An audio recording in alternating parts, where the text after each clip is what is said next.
ndakulandirani program ya Cruise 5 kukufikani kuchokera kuno ku Leom Furniture ku area 49 ku Gwoji Dream Town mashopu amene ali pafupi ndi Gwoji Dream Town. Ano ndi malo atsopano amene atsekulidwa kuno ku area 49 moti panopo mpando uno mwina munthu woyamba kukhalira ndi ineyo. Malo ano ndi malo amene anthu azibwera kudzagula katundu osiyanasiyana otazika nyumba zawo. Malo apamwamba kwambiri, mipando yapamwamba kwambiri, ukakhala ngati wakhala paufa paofofo. Koma sinabwera kudzakamba za mipando ndi malo ano yayi. Tabwera kuno kuti ticheze ndi mlendo wathu mprogramu ya Cruise 5 ameneyu ambiri mumudzi ofa nyimbo zake zimene zinatchuka kwambiri kuno ku Malawi. Koma tikuyankhula pano sali kuno ku Malawi yayi. Ndimene tikufuna tione kuti kodi akuchita chani nanga moyo wake kuyenda bwanji. Ndakulandira mprogramu ya Cruise 5 Peter Sambo. Zoma kumbiri job. Timangoti Peter Sambo. Koma si Peter Sambo chabe yayi. Full name ndi Peter Sambo Muhango. I didn't know you are a Muhango. Nthawi imene ndinkayamba music. Panala Muhango angapo otchuka. Yes. Mama Muhango. Timo Muhango, yes. Gift Muhango. Yes. Tiwonge Muhango. Tiwonge Muhango, yes. Then nadziwa kuti Peter Muhango achukidwe wake kavuta. Ndine nditengeko Sambo. Ndenga Sambo yekhaye pakati ivo kusiya Muhango yo. But you are a Muhango. Mandithu ndi proper Muhango. Proper Muhango. So that is the Peter Muhango. Ainzovuta chifukwa chake pano tinasintha kuti metaphor. Cha? Metaphor. Nditangamba panga reggae music. Yes. Ndinasintha dzina kukhala ku metaphor. Iziso ndezi naso iziso nabwera pano ndiyeze ndi Peter Sambo. Koma tititi akuti ayisine Peter Sambo yabe ndine Peter Sambo Muhango. Koma so zimene zozo yayi pano ndine metaphor. Zinthu zikuchitika koma mwa fast kwambiri. Ndebe setsa kuti we should catch up ndi zinthu zimene zikuyendera. Ndiye kuti tipange catch up bwino tiyambire pambuyo. Peter Sambo Muhango ndiye kuti ndi dzina lomene luvekera kwanu ndi kukaya. Ife ngakumpoto mai anga ndaku Blantyre kulangwe. Alright. Ndi chifukwa chokuti kantundu kathuka nkakakulu. Yes. Ulabazuka Muhango, abaya Muhango. Anthu atili amakhala malosiyana pachiveta, papwampwa, pachirumba ndi ukaronga.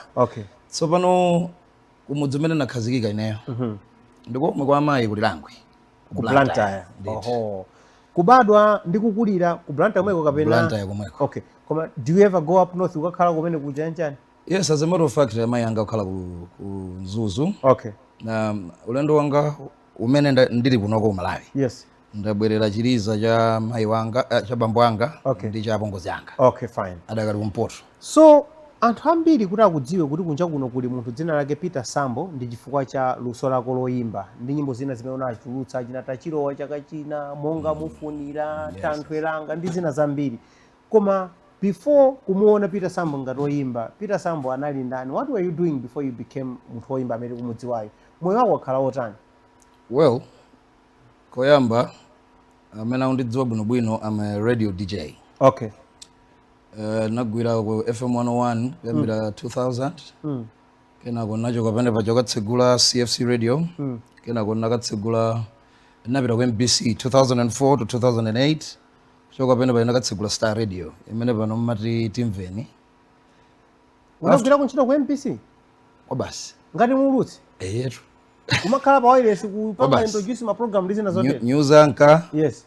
Komanso producer and presenter. 2004, 2008. 2008. Okay. So ntchito zimene zikuoneka ngati kuti zikukhudzana kwambiri ndi nkhani ya media and broadcasting, journalism chanchani. Maphunziro ako anaenda motani mwina tibwerereko sombuyo pang'ono. Bwerere mbuyo ine napanga journalism. Okay. Napanga insurance, ndapanga masukulu atatu osiyana. Komanso accounts. Insurance, accounts and journalism. Yes. So madzo chimene ukufuna. Ine ndoyimba. Koma zonsezo ndepa palibepo even kuti ndakapanga ku arts pa. Zomwe ndimapangazo, ndimapanga kuti to keep my life going. Okay. Ngati music sindipindulira. Okay, fine. Because moyo nazapita pena pake. Music ija kubera ananyowani every day. Very competitive. Very competitive. Komanso to catch up with them technology panopa wise. Ndikuti nafe tumakhala sikupita school kachiwiri. mayira kufufuza nzeru koda Pixie mumapanga bwanji pakuti Yeah. agwamba mumapanga bwanji kuphunzitsa so mafano wao na music momwemo anavina vina nyimbo takuza toka maida na kushow rapanga tamenya yo curtain raiser ndikuzati insurance journalism And accounting chinamba ndi yani pa zimene sisi namba ni journalism. Okay. Ndithu. Unapangira kuti? Napangira ku Mzuzu School of Journalism kale nditangochoka pa VP ya private secondary school. Okay. Then unadaula pamenepo amwene form 4. Wadaula form 4. Kuti tadaula. Kwamba uno ndeti pange bwanji. Nchiro nayamba tofu ndangomaliza form 4. How? Nchiro yanji meneyo? Nchiro yanji. Ndi DJ ku 101. Nalipomaliza form 4. Ngomaliza form 4. Napeza kuti anthu akuda nalipochepa. Yes. Ena onse makhala obwera. Nali ine. Yaji na Aibo Cooper nthawi imeneyi. Yes, Ibo Cooper, Jesse Gender, DJ Banton. Amalawi nalipo ochepa. Nalipo ine Patrick Yankwatira, Kodi Sangala. Anali ochepa kwambiri. Yes. Nthawi imeneyi mbene naphunzira ntchito tsopano. Okay. So that was just to get by to woman, not necessarily kuti tamba ntchito yenyewe. Kapena nali ntchito yenyewe. Dziko lino ndodabwisa. Mai kwanza athu mwana akangomaliza form 4 amatha kuyamba ntchito fuali ndi ma factory the industries are many anywhere and ana ambiri amapitiriza school akugwira ntchito because imeneyi ndilole ndiyakwenda ofukati dzayikambiyani mofatsa mai kwanza athu as soon as you hit 18 ndi wankulu wewe umakamba ntchito get out of nyumba ya makolo umakakhala pa nyumba pa get out, you need to start your own life and sinkhazaso yayi wakula iweyo inu mwakula kunoko ntchito kunoko timankakamira munthu iye amene ndi mwana iye ayimba 18 25 35 munthu actually mpana 40 ena akhala mu nyumba makolo kuchola maleza munthu pa khomo pa makolo wake pomwene pa nyumba makolo nachoka 17 years old. Yes, kale kuyamba moyo tsopano kuyamba moyo ndeto pa DJ manja pa 101 hapo kutere kupanga kwa school hapo kuyamba music umadzilipili yako pena tindama tatakuja school umadzilipili ndeka only one time ndikupanga insurance pa MCA ku Blantyre. Yes. Anandilipira ndi malemu Helen Singh, Abusa Helen Singh. Yes, Abusa Helen Singh. Hayo mene anandilipira school yanga yose mpana umaliza bana. Okay. Ndithu. Kani ndi mene yoru.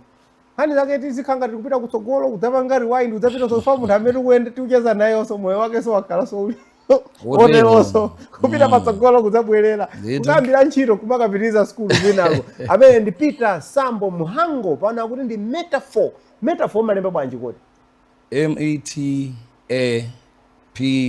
METAPHOR koma nene madula kunena kuti meta ndi follow olemba wa number line koma otherwise metaphor ngati mene maziwa ku poetry kuti metaphor okay chabwino akutero ngati zikuvuta za metaphor wa POHR mulikuwa metaphor ngolemba metaphor mwatu wambala nali my cousin ukhali nakora osamakokera ato apa hayi pachapino ati tsopano ati mukangoloka gender aliko sekuja atose ndi wambali Duchi Caesar onse ndi Sekwe manager. Really? Yes. You are related to those guys? All that.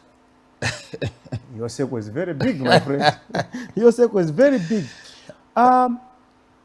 Za kugwira ntchito ku nyumba zowulutsa mawu izi ndizi zili mkati mochitika ndi pamene ndikhupira maambiri amadzaona kuti wayamba kuimba nyimbo watulutsa nyimbo komanso pa nthawi yomwe zinadzaoneka ngati kuti kwambiri kutsamira kwambiri kunkhani za Chikhristu kapena za chipembedzo sindikudziwa kuti moyo wako unayenda bwanji kuti uwolokere ku magawo amene wa moyo life yako inayenda motani munthu alesa amafuna mulungu at a certain point it balances up your life. Okay. Ukapanga izi kuchita izo komano at a certain time umadzafuna kachipembedzo kena kake ena ndi Wasilamu ena ndi ya Kristu ena ndi majani komano you just need spirituality pena pake to balance your life. Okay. Nde chaka chimene cha 2001 pane ndina kumana ndi Apostle Madalitso Mbewe Calvary Family Church. Amenenso in the later years anasanduka apongozi anga.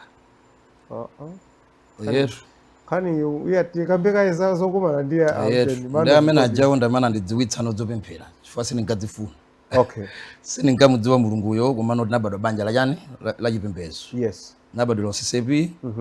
Koma after kuchoka ku 101 kukatsegula CFC radio mpamene ndinadziwa chilungamo chake kuti yayi khala ngati chipembedzo chimene adzenda chonchi. Okay. Mene adzenda chonchi mpamene ndadzasanduka no kukhala no Mkhristu no weniweni. Okay. That was 2001. ndithu ndi over the years panopa sindimaluwa ntchalichi Okay. zanditengera nthawi ndithu chifukwa chokuti munthu ukamakula maana kuti mulungu ndidziwe wekha osati dziko lozera kuti ndiuyo ayi the moment ndidzanene kuti ineyo ndikuimbaso gospel idzakhale kuti mulungu amene ndikucheza nayeyo tadziwana tamvana ine ti kukuuzana achikhaza kuti mulungu ndiuyo ndikuuzani ndakulakwirani and ndakhala ndikuuzidwa all my life kuti mulungu ndiuyo. But as I grew up ndikamakhala panopa ndimadziwa kuti mulungu ndi mmodzi komano ndimudziwe ndekha. Actually I did theology as well. Kuva zozama zakumwamba zikhala zikuveka zikuzisanthula muno. Let's go back a bit. Mwatiuza pamene muli panopo andi kuti mwangoyamba kumayambiroko komano utakumana ndi Apostle Madalitso Mbewe mwapita ku Calvary Family Radio wamba kugwira ntchito kumene kuja ndi pamene unamudziwa Yesu kuti kodi ndi ndani. Yes. Nkumakhala ngati mukulowa kutsono kwambiri kuzama mu za Chikhristu. Yes. Nthawi imene unayamba kuimba kapena unali usanayambe kuimba? Usanayambe kuimba. So chinayamba ndi kuyamba kugwira ntchito ku Calvary Family Radio. Yes. Kuimba chinandipanga motivate komanso ndipanga encourage ndi Elton Kazembe anadzatsegula studio ina ngati Rem. Yes, Rem Studios. So pano mbali naye kunali one of the biggest producers in Malawi, Juma Soko. Yes. Na studio za Mozart kwinaku kumakhala Joseph Tembo. Okay. Ndakufuna kupanga promote studio yawo. Ndimacheza ndakazembe akulu ndzango jambula ku nyimbo imodzi. Okay. Zaji bwana osadziwa kuti ndichuka ndidzafika pamene pano. Yes. Tabwerani. Inopita studio uja kwa jambula ndi Joseph Tembo kudzati usadzayankha mamva, which became an instant hit. Adzayankha amamva. Nditangopanga nyimbo imene anandiuza iya yakulu jambula naba muyonse. Sinimadziwa ndino hotel. Ine ndimangosewera apa. Ndimangosewera akuti jambulani. Ojisa the same week akuti mbweretse makopi anakangomvetseretsa. Yes. Mbweretse makopi makoti. Ina kuti zoimba zaimbika. Kodi ndipo yakati maso wake. Yesu ali pampheta. Amvetsera mapemphero ako. Ali pano. Ndicho zizwa chako. Adzayankha. That was your first song? That was my first song. And inali yongoyeserera kuti yongoyeserera studio. Zoti ndzakhala woimba senengadzidziwa. That was a great song. Yes. Akandi anayikonda kwambiri imeneyi. Kwa basi. Saka nachita mwina Kazembe aya. Jambula naba muyonse. I think I'm a artist. Yes. Indeed. So that's how you discovered yourself. That's how I discovered myself. Okay. Kudzabwera tachilowa chakachina. Yes. Which came 3 years later in 2003. Yes. Pena ndadzidziwana kuti ndinoimba. Yes. Then I don't think I've ever made a hit like that one. No. That one is insane. And I don't think alipo anapangapo nyimbo yokhalitsa pa dziko lapansi pano. Apart from Michael Jackson. Ndipo ndimamva chisoni anthu makaimba nyimbo ngati zimene zichi. Ndimadziwa kuti awadzipweteka tu awo. You can't do a better song. You have to beat yourself. You can't do a better song. You have to outdo yourself. Ndi makhala ntchito kuti kodi ndipange china chake choposa chimenechi. Zonse zimangone kuti ndi nyimbo ichapa kuti pamachatsi kungopitabe. But I believe monga mufunira is the best. According to me, at a deeper level, Monga Mufunira is a praise and worship song. Yes. Koma tachiwa chakachira ndichoti anthu moti panopo anthu achera maochi kuti achalira tiike nyimbo imeneyo. Amikozi achalira landinene andijambule pende pachangati Mr. Brini. Kugwira ntchito kwanu ndi Prophet Shepherd Bushiri kunachitika pa nyengo yanji ya moyo wanu chifukwa kale ndinadzamva kuti Peter Sambo tsopano akugwira ntchito kaya ndi kwa Prophet Bushiri kaya ndi Prophet Bushiri sitingadziwe kwenikweni yayi zinayenda bwanji? Well, ndinagwira ntchito ndi Prophet Bushiri for a couple of years. Moti kundikuze nkhani yake kakumadwidwe kathu musekanso. Iyo chifukwa musadayambe zodi yake kunali Tiakalulu Media. Tiakalulu Media ya gospel kazako imeneja. Yes. Ndeti makachita madivect ndakazako mwamba muja patira Mayor House. Okay. Ku Blantyre. Prophet Bushiri anapanga pake galimoto yawo huko. Ndana ndilozera nzathu mmodzi kuti si mbusa kunzozo muja. Nenda inayo tsopano chifukwa cha mmene ndinakulira ndimene nakuwapatsa ulemu azibusa aja ndikapatse mona Bushiri. Okay. Kucheza kwathu namba yonjo sitinadziwane kuyambira tili ana tinapatsana moni pene pachapatsana manambala akuti ndikutsegula TV bwanji mubwere ku Lilongwe. Oho. Yeah, pano sindikugwira ntchito tikukhalira ma advert choncho umati mapanga survive with that. Yes. Ndana ndipatsa ntchito kubwera ku Lilongwe kuno. Barely 2 months later. Atakondwera ndikachezedwe kanga kagwirika ntchito akuti ayi akulu tenu South Africa. Tikatsegula television station ija. I was the first person okaponda South Africa ine ndi Prophet Bushiri. Tikatsegula mpingo kumene kuja komanso tikutsegula TV station. That was a leap. That was a very big leap. That was a huge leap. Actually, mango kala mu Blantyre umangodi kuti akazako ngatalibe madivate ndekuti sitija mwezi umene. Wewe kuna bwana palibe wewe sorry I say suddenly you are in South Africa. Suddenly, barely it happened so fast, like within 3 months. So kweni mapanga chani? I was producing their programs. Okay. For what happened that time, we had a satellite TV. We didn't have a proper TV. Tinankola ndi studio yopanga production. Yeah? Okay. Nde timatumiza ma hard disk, timatumiza ku UK, nda makayikano pa satellite wache. Nde kuti nenchiro yanga nali kutenga content ya muchalichi muchata ajambule, tipange edit, kena kuti tumiza. Munazipuzira ku journalism kuja. So mapanga edit ma program. So mapanga zimene zozo. Napuzira ndanyamata midzimu. Makwala mwemu. Kamera kuidziwira mu chile mwemu kurase iya apapa watsegula kwa journalism ndapanga ine. Aiso. It was print. Ndikuona ngati za ku school. Nali kwambiri ku print. Okay. Mapeza print sindagwira pole imodzi. Angwira ma wireless ndi pa TV. Kufuntha pera kumathandiza koma mzathu uyu adapindula nako kufuta. Ndithu. Kumadziwa kuti program timayipanga chonchi, timajambula chonchi, timatsegula chonchi. Kumakhala uchenjera. Kwamona mmene muchitira pano. Ndikuphunzira zimene zitatu. Kuglorious nzeru chonchi. Ndithu. So that's how you found yourself ku South Africa. That's the way I found myself there. Kuyamba kumapanga ma program kumene kucha. Mapanga ma programs then ndinamba umaenda nawo Prophet acha. Moti nkati muchali chimujanga anthu analipo awiri amakhala ndi microphone. Nali ya Prophet Bushiri ndi ayi.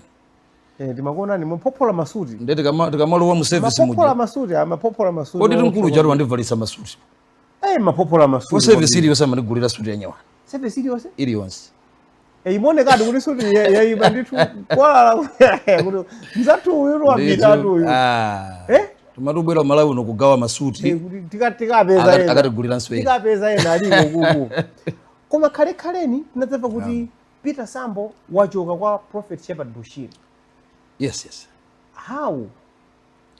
Munthu wakutengani kuchokera ku Blantyre kupita ku South Africa. Kodi wakupatsani ntchito. Chilipo chinthu chosatha dziko lapansi. Mukuvala masuti. Chilipo chosatha. Koma suti sikuyenera kuti izitha mwachoncho. Anatenga suti. Masuti munatenga. What happened? No. It wasn't a very big difference. It had to do with my mene ndimamfunira Mulungu. Ndi saname pano mpagulu. Ineyo sina mpeza kumeneko. Kwa Bushiriko? Ayi, sina mpeza. Kusaka kwangaku, in as much as that man is a man of God, I will tell you that one thing. Ndipo in his capacity as a prophet, osansevereta, adzakuyalutsa. Ndizo mwe umachita kuchipinda kwako. That's how God blessed him, right? Komano chimene machifuna ineyo sinachipeza. Mafuna kwa chani? Kuti ndati mukamasaka Mulungu palibe makulozera nde ineyo sinampeze. Ndi ndakalusaka atu. Koma mukunena kuti munthu uyo osamseweretsa akhoza kukuyalutsa akhoza kuuza zimene akuona ndi mphamvu ya Mulungu imene ikupanga manifest kudzera mwa munthu uyo. Ndiye Mulungu uyo ameneyo ndiye mwampeza pamenepo. Mulungu wake nduti wakumwamba dzina lake nda mphambe leza chiuta na malenga amene analenga zonse komanso komanso kuli alamu mwema ena amati chani ndi ndikuti amene ndidzampeze ndikudziwa kuti dzina lake ndi Yehova. Koma Yehova osandilozera tikumane awiri kapena ndilowe m'Baibulo. Talowani ndisanafunsa zimene ndifuna kufunsa apa mwina liyakhidwa ndisana veje. Kodi anampanga introduce Mulungu kwa Abraham anali ndani? Anali Mulungu. Anampanga introduce Mose kwa Mulungu ndani? Anali Mulungu. Chitsamba chikuyaka. Tsopano chimatengera Mulungu yemwe Yesu andipanga introduce yekha zipange introduce waine. Until I get that encounter, Yeah, koma no, we should not take that literally. Nanga mudiko timba muzachita kuona chitsamba chikuyaka. Mulungu ali ndi njira zosiyana-siyana zokumanitsirana iyeyo ndi munthu. Ena amagwa pa bulu, ena amaona chitsamba chikuyaka, ena amangolota maloto, ena amadzera mwa anthu. Ngati ine pano kukutumikirani, inu nkumvetsetsa nkukakumana ndi Mulungu. You don't have to wait kunoti Mulungu wenu ndifuna andipeze panopo ndimudziwe ndekha. Atsogoleri, ndati ndayenda ndazibusa ngati ambirimbiri. I've interacted with Prophet Bushiri. I've interacted with Apostle Maletso Mbewe. I've interacted with Bishop Simama very closely. Pastor Esau Banda, very closely. On Sehotu, they're men of God, and I'm telling you from the bottom of my heart. Komano ndati chimodzi ndikuchifuna is that personal encounter. Musandira nkhule kuti Mulungu nduyo. I keep on repeating that. Why I'm saying that? Chifukwa Mulungu akadzakupangani introduce kwa iyeyo. Akulu simuzafuna so winatu. You won't ask for anything. Linanena Bible. Kunena kuti kodi akadzabwera iyeyo. You will not need anyone to teach you anything. Nkhoswe yonse moyera. Anatero. Anthu amanena kuti inuyo mwina ndamene mungatiuze chilungamo cha nkhani ichi. Nkhoza kumasuka usatiuza koma ife tikonda mutatiuza. Anthu amanena kuti zimene amachita maprofeti ziye timaonera pa TV ziya ndi zabodza. Zimakhala zoti inuyo akatswiri ngati ine amene mapanga edit ma video aja ndamene majudula kuonetsa kusintha ife tikamaona moti kumadabwa manje zatheka bwanji izizi koma inuyo zisizeke mazidziwa akuti all that is choreographed. Makhala kuti agwirizana anthu onse aja amabwera kuti apanga mamira kwacha zimakhala zabodza. Amakhala kuti awauza kuti mubwere mudzanamizire kuti madawa matenda akuti ndine ndidzapanga chonchi zonse zija inuyo ndiye majambula kupanga editing kukatipangira. From your experience ndizoona zimene anthu amanenazi. Akulu Mulungu alipo. That's why ndinanena kuti there are fake prophets aliko. I don't want to mention them. Koma in all my years oyenda ndi Prophet Bushiri, I'm telling you, ngati anapanga zinazo mwina ine kulibe. That guy never faked anything. There was a time in Botswana. Iya tachita ni service hiyo. Ine ndikubwera. Komano ine sine prophet. Kumajira nditumizira there's this prophecy. There is a woman like this. I've never seen something like that. Munthu ali kumalawi. Amakuza iweyo? Iwo ali kumalawi mu service muline. Kwata nena izi. Nena ani twitch. Ine ndulali kino titiya anthu odikira prophet itu. Then I realized this man can actually see from that distance. Ngati mphamvu zochokera kwina sindikudziwa. But this is true. This is authentic. Ngati apanga ma mistake yena kutsogoloko I don't think ine nalipo. Hayi koma munthu ayo nosoma mistake yena chimene chimachitika ndi ichichi. Ayi ndithu. Imene chimachitika ndi ichi. Ena afe ona afe timaona ma mistake mukone nawo. Chifukwa chimene chimachitika ndi ichi bwana Sam. Logic. Tikudziwa kuti zinthu za muuzimu. Koma munthu umayembekeza kuti okay chinthu chikatere chimayenda chonchi.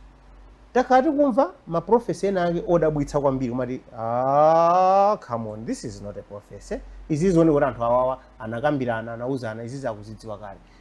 This is a lie. This is not a is and so men ora masundu za Prophet Bushiri okha. Nikunena ma prophecy ambiri amene takati kumaona ma TV mwatha kumapanga. Edited by people like you. Kumapanga broadcasting ma television programs. Zimajaoneka kuti this is a lie. Now the problem yokuti I can point at ndionena kuti anthu akayamba kutumikira Mulungu timadzafika point amazindikira kuti ndine banja kuli ana apita school. So now anthu amadzipitisa ku business, because if I don't give many prophecies, if I don't anthu asinda adabwitsa ndine ndilenge china chake kuti adabwe to bring in more people. I've seen that happen to many ministries. I've seen that happen to many prophets. Metodzera mkulu yutu ichionena chincholondola kumano kumene apitako, because not even in the Bible you don't prophesy to everybody. Sizimatheka. God doesn't speak to you about everybody all the time. Not iwo dzingoyenda kuyangana kodi awa anapanga chani dzulo ukatera kumuyangana munthu mu street muja uyu ndamuona anapanga chakuti. No, God doesn't work like that. God prophesies kwa munthu to take care of a certain situation. Moyo munthu if you piling yourself up on a prophecy kuti anthu asangalale, because if you stop prophesying people won't come to your church. So what do? Literally amapita kwa sing'anga. I know that for sure. ma prophet ena mmalo imo muno amapita kwa sing'anga kukapempha mphamvu zoti azilosera ndo zimene chatu nzopsa zochitika kwambiri kumene mwayenda koso anthu amanena kuti zimenezo zimachitika mwina ndamene mungatiuze kuti ayi ine sina zoneko zikuchitika koma anthu amanena kuti apita sambowa kumene akhala akugwira ntchito kukuku pali maprofeti ena mphamvu zawo amakazitenga ku midima sizachilendo kumva anthu akunena zimenezi. Would you agree? No, I wouldn't agree. You wouldn't agree. Chimene maona inu ndi mphamvu ya mulungu mwini mukudzera mwa anthu amenewo. Anakhala mulungu analiko konseko sinakachokako. No, that's pamene lapa pamene tsaone pagona nkhani. You are saying kuti enda uku enda tani koma mulungu sana dzionetsere kwa ine ndeka and ine sinamuone. And here you are defending kuti ayawanda anthu a mulungu. I'm failing to reconcile the two. Okay, it looks a little contradictory. Koma it's not contradictory. In as much as I'm trying to protect anthu. You are trying to protect them. Yes. To protect their integrity. Their people. Amalagwitsa. Mukamona prophet wanu James, their prophets they've been caught in chigololo. Nene mauza anthu kuti prophet pokuti mangwira atapanga chakuti. Komano umunthu ndo mene watulukira pamene paja mudziwa kuti mulungu ndi wamphamvu ndipo ndi mmodzi. Iye ndi chonyamuliramo chabe. So we tend to give them too much credit and too much power. Too much honor to the point yoti timamuyiwala mulunguyo and we start praising munthuyo chifukwa choti achita zodabwitsa mu dzina la mulungu. Timalakwitsanso ndife timamemba. Timayamba ndife. Anthu ajatu amakhala bwinobwino. Timadzapanga ndife. Ndife timazora zipita kwa sing'anga zikatenga mphamvu amapita okha. Zikapita ku midima uko ndife timapangitsa zimene zonse. Amakoti iwo afuna alemere, they want fame, they want fortune. Yes, of course. Get those things. Asabwera kutane kuti timapangitsa ndife zimene zonse. No. They choose to go there. Akanafuna adapita kwa mulungu weniyo. Why don't they choose to go there? Ali kutiko. Mulungu weniyo ali kutiko. Pamene popo. Nchifukwa ndikusaka ine pano. Upita kukachisimba kenako zeraya mwina mulungu wenipeza kuno. No. You can't put this on anthu otsatira. I'm putting this squarely on the person. You choose your path. You choose kuti nditsera uko. Mmene maneneramo is a good illustration. Yes. Ukulalikira mawu a mulungu. Zinthu zikuyenda bwinobwino anthu akubwera mu church mwako modest numbers and zinthu zikuyenda. Then you realize kuti I need to get rich. Yes. I need to support my family. I need now you start diverting. Pamene popo mukanene kuti ndife. Where you have made that. Umadzamva kuti ambuya kuti mundipatse 1.2 million mwatsala nayo mu account mwanu. Kuti tsopano ngati ambuya ndati ndikupatseni imene iyi. Ine ndikadya chani? Kunyumba kwana adya chani? Inuyo koma muvomereze kuti nanunso munasonkhezera nawo zinthu ngati zimenezo. Find you amene mapanga edit ma video amene wo. Ine ndapepesa mtundu wa Malawi. Mudapepesa kuti chani? Angapo pa Facebook nauza kuti I regret kuti pena pake ndinathandizirako zinthuzi. Komano zinthu zinzolakwika and it's true ndabwerenza kangapo. Kunena kuti tinalakwitsa. Ndi chani chimene inuyo mmati mukaona maona kuti ine apapa sinachite bwino ndipo I think isingana nameso kuti yayi mnali nthawi kusadziwa I did wrong. Let's accept and let's move on. Ndi zinthu ngati zitizo. I promoted zinthu zimene simene opanga promote. Ngati ziti. Zama prophet zomwezi. If I had a choice, if I had known better, nakangokhala kwathu sisepi kuja nkumapitiriza nkumadya mgonero. But chifukwa chofuna ndalama yomweyo if akundilipira bwino ndambogwira ntchito. Now, like you said, it will sound contradictory again. Kunalati munthu kuti munthu ngwa bwino koma ineyo chimene machifunacho sinachipeze napitirako ntchito. Ndi contract anga itatha natulukako. Kunena kuti ayi bwana ineyo ulendo mpitirire nokha. Ina ndikuona ngati ndilikire pano. Akutero. Amene ndi Peter Sambo Muhango. Pano mukhozo mweka akora Muhango. Ndi Muhango munthu usikulita ngolika pa program pano. He's a Muhango. Koma atamba kuyimba anaona kuti panali Muhango ambiri otchuka. And even pano as we speak pali maina ambiri a Muhango amene ali mu music industry anaona kuti no, let me set myself apart and andidziwe ngati Peter Sambo. Koma pano akunena kuti ayi siza Peter Sambo Muhango chachani ayi pano ndi metaphor. Mwachoka ku South Africa kwa Prophet Shepherd Bushiri moyo wanu unaenda bwanji munachita chani? Munachoka kuti Mulungu simukumpeza. Did you go to a place poti Mulungu akakupezeni kapena munangotulukamo basi? ya mbuye yesiyeni kaya ndikuyankheni funso lanu. Nditachoka kumene kuja ndinayamba kugwira ntchito ku Matindi FM. Okay. Nthawi imene inali ya I remember Elvis Nsedebo. Yes. So I was the editor. Okay. Wa news komanso news anchor. Okay. Ndithu. Sizinaendeko kumeneko. I think itupita kutsirizira kwa career yanga ya media. Yeah. Because anaigulitsa. Yeah. Why sija? Ku Times. I think ku Times iko sitina mvani. Sitina mvani ziwiri zitatu. Then now zuri yayi. Ineyo ndikusiya. Then napanga resign. And what did you do after that? After that, mpomwe akazanga tinasimukira ku Kasungu. We moved to Kasungu chifukwa ntchito ya madam. Okay. So nali mu Kasungu, Malima. Iwa mapita ku ntchito ino Malima ndika munda kafamu ndithu. Okay. Kasungu kumwe konsiwa on Nchinji Road. Ndizone papanga. Kwa zaka ndithu panopa. Mmene manena zakukumana ndi Amadalitso Mbewu munati later on anazasanduka apongozi anu.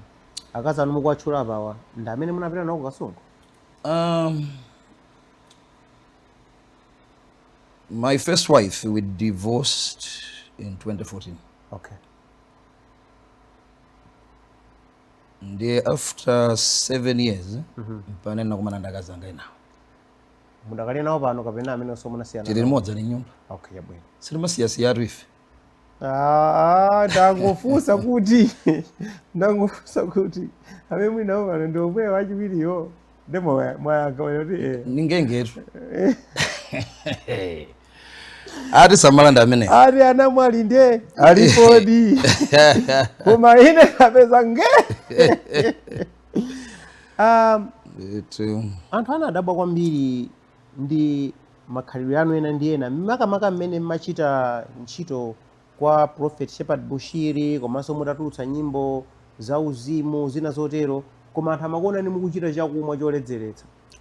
Ndi anthu amadabwa kuti kodi Peter Samboyu amamomo kopsa amene uja tsopano chakumwa ola ndubweraso mnomo ndaba mashoti awiri a whiskey ndubwera kuno ndati yayi ndimeti makhalira. And I've never seen mowa ngati chimo at all. Kusenza kuti mmene mmayenda ulendo onsewu chakumwacho munali mukuchita ndithu? Muti ayi nthawi zambiri when I'm releasing gospel album ndimakhala ndasiya close to 2 years. Kumwako? Yeah, chimene machita zimenezo akuluti ina ikana challenge anthu. The anointing inena kudzodza kuli mu nyimbo za ine za gospel, you won't find it anywhere else. Okay. Chifukwa chokuti that separation imene mapanga ndisanapanga record nimachita kudzipanga separate ndekha kaya. Okay. I would go up the mountain kukhala pamene for 7 days. Yes. Before I start recording. Okay. Ndiye koma after that nimati ayi bawa yenu mufuna kukamwapo. Tsopano mwati mwasimuona ngati chimwe yayi. Ayi ulapang'ono. Koma mukafuna kuimba nyimbo za Mulungu mmasiya kaimo wawo. Because chifukwa patuka mauri intoxication. You have to have a sober mind when you are dealing ndi Mulungu. Ndi intoxication yo pamene popo chimo. Yayi. Kodi no Bible no wasana lidze. Kodi Bible loti sana lidze. Yayi. Tisatero. Mva ambuya nankana. Tisatero ya. Chifukwa tikasanga zizitsazo zimenezo tifunika kuti alondole anthuwo moyo wawo umene unayendera. Nkudzaona kuti atachita izizi zotsatira zake zinakhala bwanji moyo wawo unayenda bwanji. Koma mwina tapita kwa Nowa titalikitsa. Tipite kwa inuyo ngati apita Sambo. Mukunena kuti mowa simuona ngati chimo.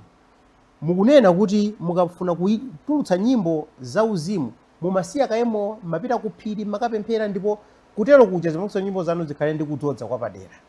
Chifukwa chani mumasiya mowa pamene mukuti mowawo ulibe vuto? Nanena kuti ukamwa mowa you don't think straight. Okay. Umakhala kudzirezeretsa kumene. Yeah.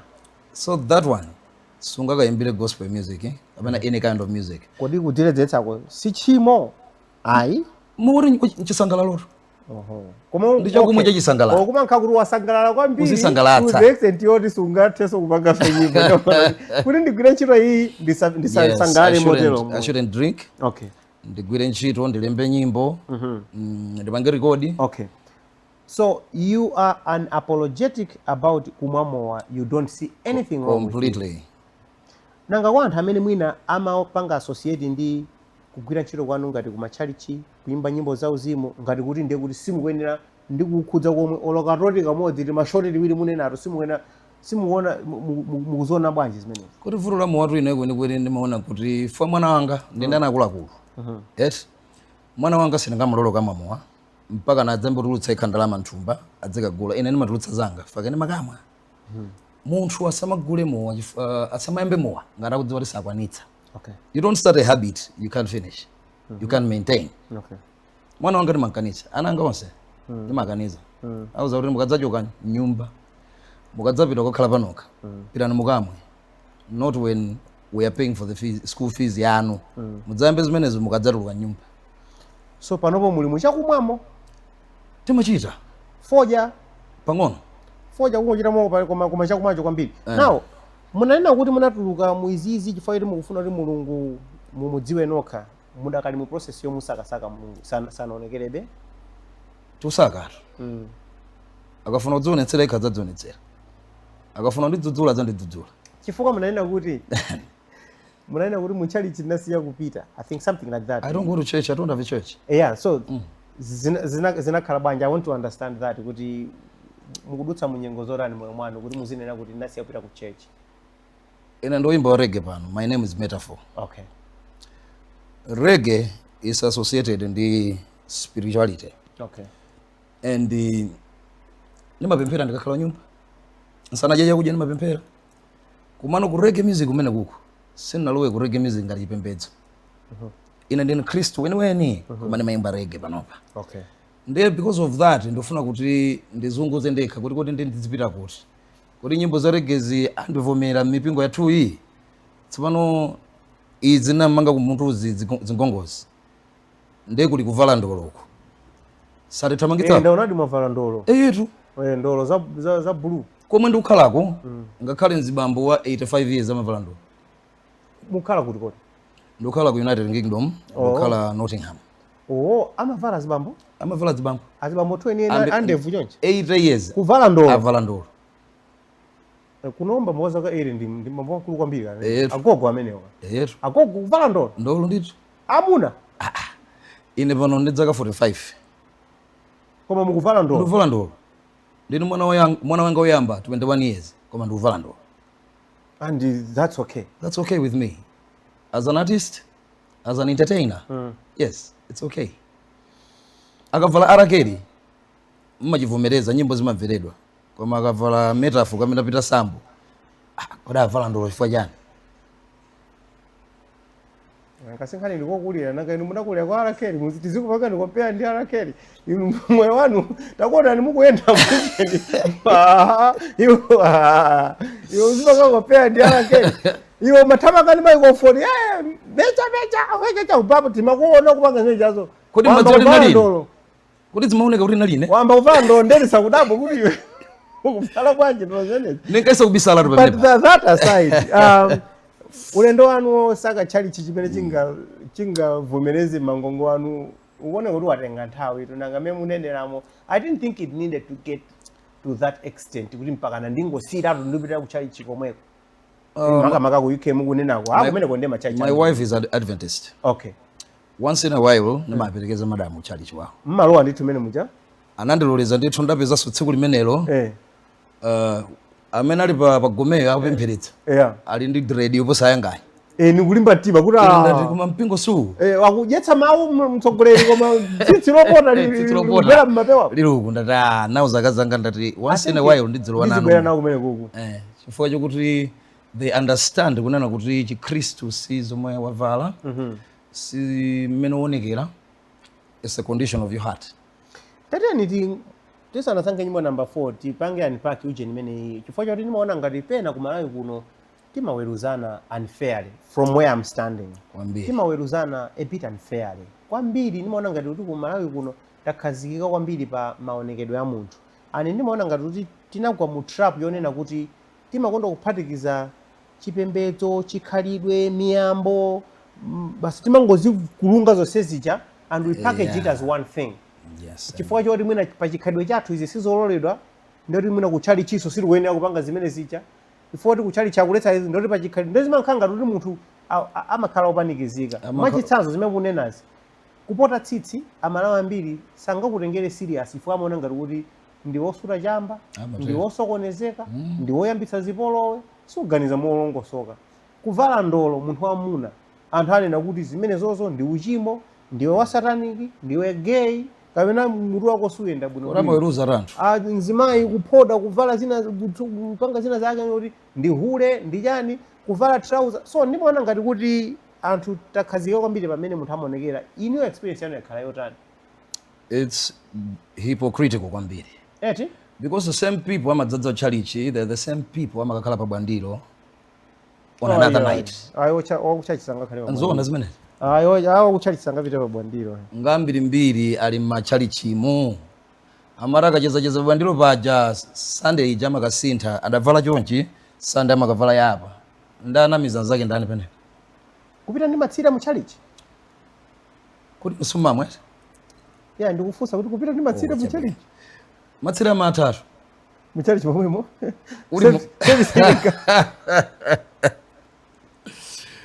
ndikuwuzani ndithu most of the people that go out partying on a Friday night Saturday night are the same people who come to church mwinaso kachenji kaja kuti anapereka ku pakaunta anapatsa anatenga bwandilo paja amakapereka sombale Sunday iji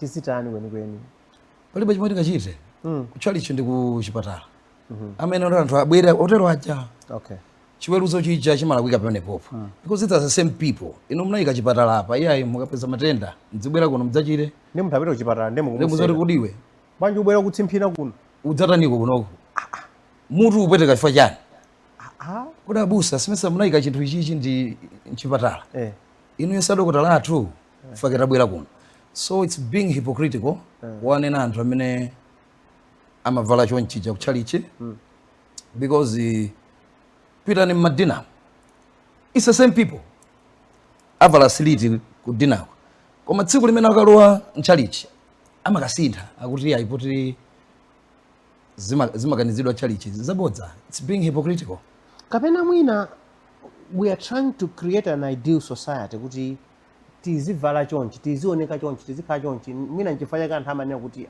awawa iyayi kuyesera kumukonza munthuyo because we are trying to create a society kenakake mwina kapena bwana what changed about Malawi chifukwa nthawi yakamuzu we had a certain sense of morality and with a little dictatorship there was order law and order ndiye kunabwera ma TV tsopano mwana akukula akuona Beyonce zimene avala zija akukula akuona Rihanna amene apangira muja so it's changing the whole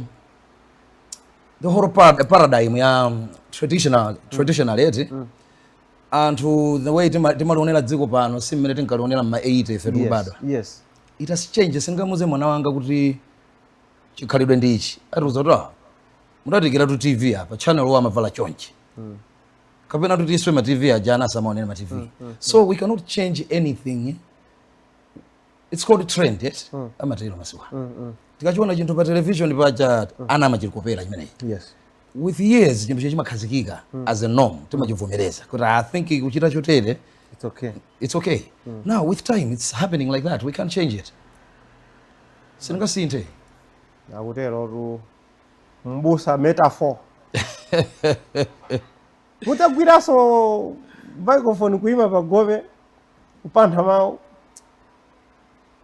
I don't think so I doubt that very much chifukwa every church I go to kaya ndakhala 1 month yokha mandipatsa utsogolera every church I go to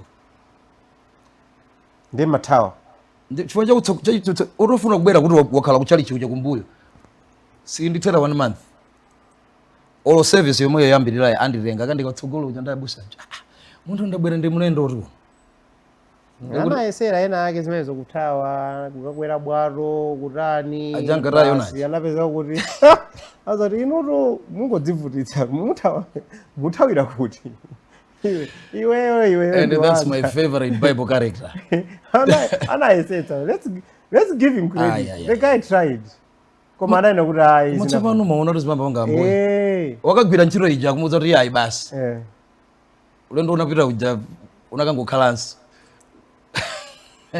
ndipo namba 4 mprogram ya Cruise 5 tisanakumane tsopano ndi Metaphor. Ambiri inu Metaphor simunakumane naye ayi.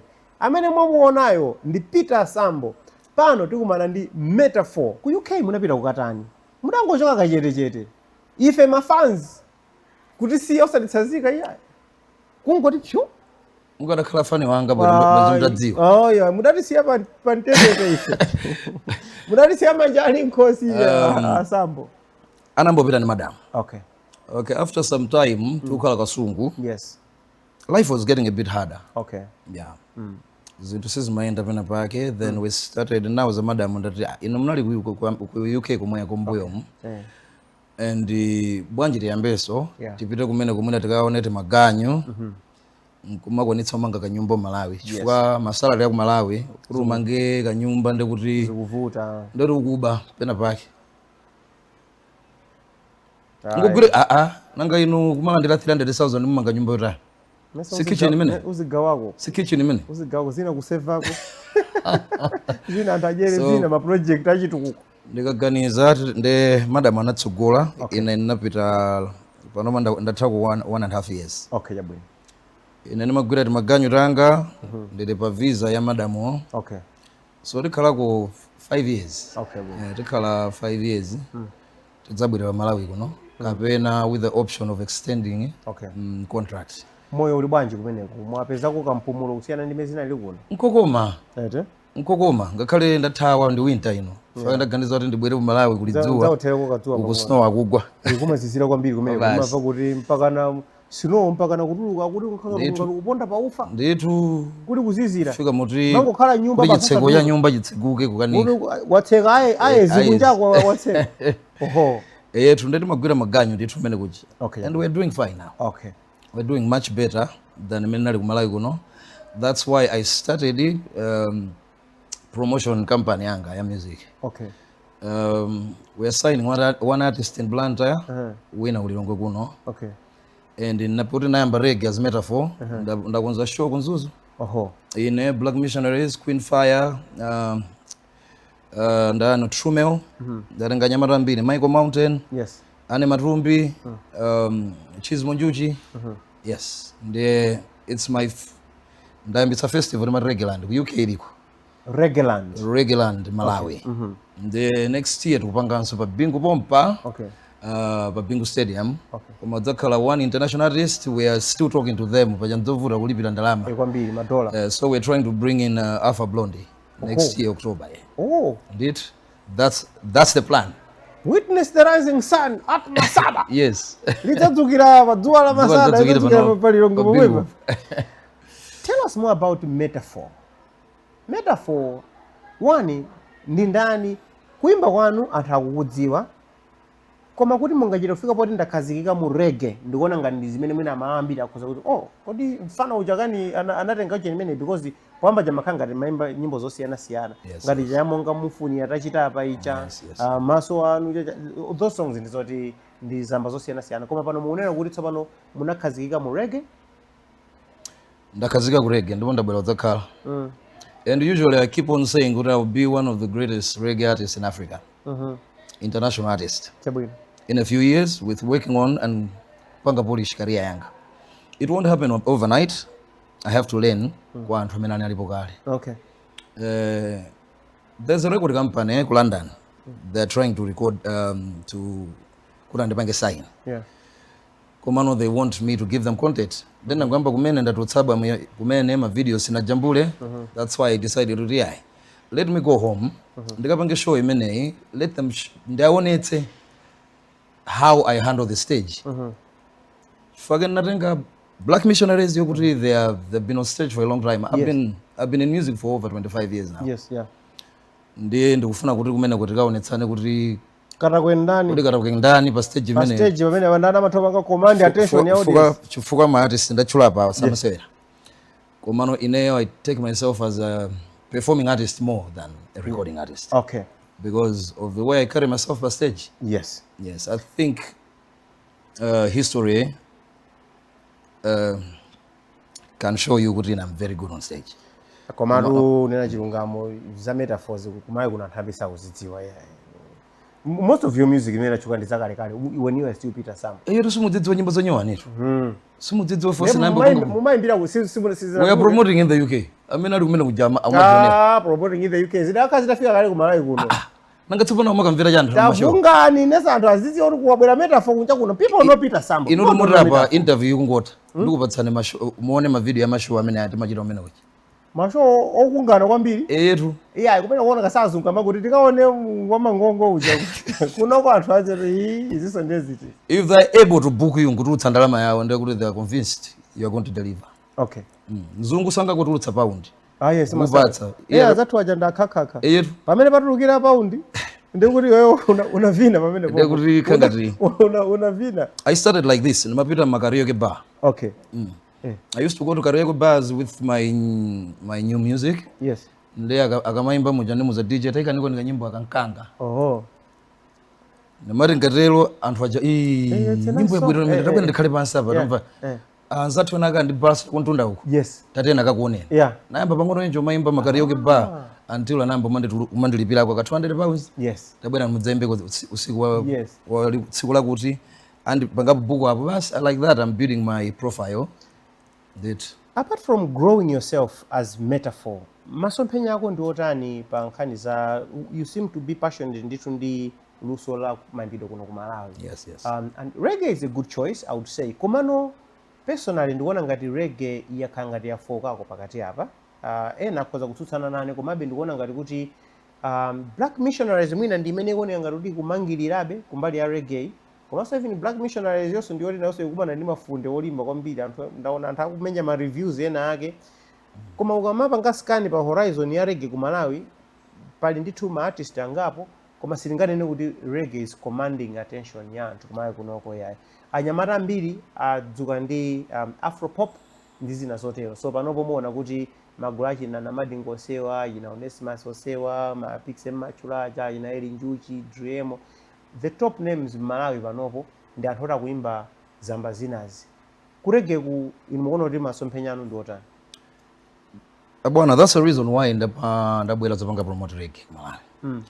I saw that problem and then najira kudziwa kuti reggae khangati kufoka. Ndapeza kamwana kena kake simudakaziwe. Okay. Koma mukadziwa tikuti Mr. Real. Okay. Blantyre. Yes. Ndiri ku UK konkuja wina kana ngonitumizira tamvereni kwa nyamatayo.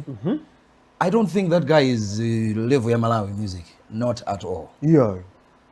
I'm telling you, mumudziwa pompano it's not even level ya artist ku Malawi kuno. Yeah. Endero nyamata makhala moja musa. But because alibe kuthekera kupanga promote nyimbo zakezi. Okay. If achauta anadi alisako. Yes. If atindi kuthekera kuntani kumpanga promote. Yes. So I ventured into reggae because I'm a really very good reggae artist. Okay. Amena kudziwa kuyambira kalikale azinzanga ngata Trouble Kaluwa. Lopoelo Nkudabasa onse akudziwa kuti ine ndikakonda reggae kumano how I branched into gospel I don't know. And panopa ndabwerera no ku reggae kuja. Okay. Because it's my passion. Yes. I know kuti so nimaimba Chingerezi nyimbo zambiri. I'm doing in English kunoko I don't think oimba ambiri a reggae amemba chizungu. Amaesera koma chimadzomveka ngati kuti chizungu yakupatsoti ndaifuya kana kuimba chiche. Ife ambuya anadalitsa pamwe. Kana kuimba chiche kachizungu ku high school. Koma ku high school sindapiteko. Koma machiluma aro chizungu. Nditu koma Koza kubera munthu ngokanga ngokuzani ku St Andrews akuti amandifunsa azungu dino. Are you American? American tieni ndikakuonetseni. Ino tieni ndikakuonetseni mwailimi mmene macheza ine. So because of that ability to pronounce mawu achizungu momveka bwino moti azungu nkwamva. Yes. I know that's what is making my music making a difference with my music. Okay, jabwe. Amara kamva chilichonse chimene ndikunena chikumveka which is very important ngati kuimba nyimbo za Chingerezi. So if you can see ngati ndikupanga reggae music ya chizungu. Yes. It's because my target audience is not Malawi. Okay. I'm targeting outside Malawi. International audience. Because timadzazipanga limit. I remember the late Wambali Nkandawire. Do you know kuti Wambali was one of the biggest artists kumalawi kunoko, but he anapanga breakout South Africa. Breakthrough yake inabwera ku South Africa because people wouldn't understand chimana mapanga and anapanga stick kuchitumbuka chija choti anthu ambiri samachimva. Yes, but he broke through with the same genre. yeah. Ine I know kuti I will break through with English reggae music. Timalize kucheza ndi Peter Sambo, nafuna tikudze ku nkhani ya ndale. Nakuona ni muli pikiti nkhani ya ndale chipani cha DPP. When I saw it I was like, kutseka kai video kudzatsekulaso kuno ndi ndemweyo. It's the same guy. Ani nthawi suliso zandale zongoti zimene anthu amapanga koma zote kuti muli nkati ndithu mapanga organize chanchani. Ineyo fundraising ine. I am events director for UK DPP. Ndinu wa DPP? Mene a vice president ajenansa anali komiti yathuyo mora anachokera kwathu. Ndekuti ku komiti ya ife kwachokera vice president. How did this happen? Simunatifundukulire tu chipinda chimene chikuti onoti kuli chani. Eneyo mbuyomu, that's why nonana kuti my media affiliation to the media inkandikaniza with my job. Ndemaona kuti mamangika. Mamangika ndi join ndale. Yeah. Peter weni. Koma the people that know me have been DPP for a long time. Really? Ndaendapo wanadza timati achimulenji. Yes. Kwambiri. Nthawi yonse ya kampeni ija timayenda kupita Chiladzulu kupita kwakuti yeah, koma ndimakhala in the background. Yes. So panopa because ndi maganizo oyimira 2030 kumalawi kuno kuyimira chani UMP. Ino nakani ku UK. Ndithu ndizingongo zake zomwezi. Nakani ku UK. Nsabwere kodi. Ina maganiza rege ku UK. Nsabwere dzayimira. Musabwere koma. No, those are the plans. Oh, is that so? Ndifuna ndzayimira kwathu kunzuzu. Okay. In 2030. Chabwino. Yeah, so that's the other reason why ndangokhala not over 2 years uku koma ndabweranso mara. Yes. So we'll be seeing more of you in Malawi. We'll be seeing almost because you have to be in touch in the every year. Yes. Yeah. Every year. So pano ndetu manjo yanu nangasimu awira mukuti mwatulutsa vice president kucheni. Tatulutsa choka DPP UK. Kunali chimwemwetu kumene kuti. Panopa anthu ali ndi party yake I think this weekend. Ya celebration for it kunachitika maliro kwa vice president. Okay.